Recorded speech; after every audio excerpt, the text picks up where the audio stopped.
27 شماره 22 رو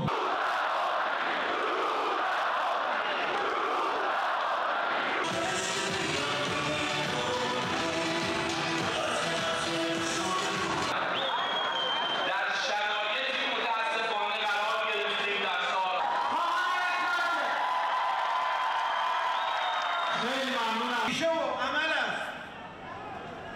پای در عرصه رقابت‌های ریاست جمهوری گذاشته است.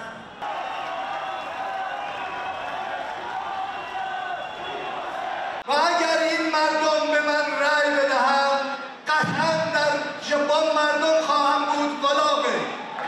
این چیزیست که به شما میدم.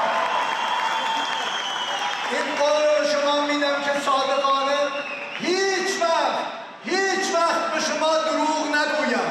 هیچ وقت.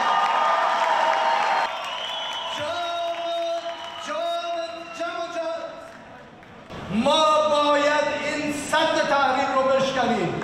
ما باید کاسبان تحریم رو ناامید کنیم. کسانی که از این تحریم ها هزاران میلیارد پولوار میدارند و کسی ازش خبر نداره. ما در مقابل اینها خواهیم ایستاد.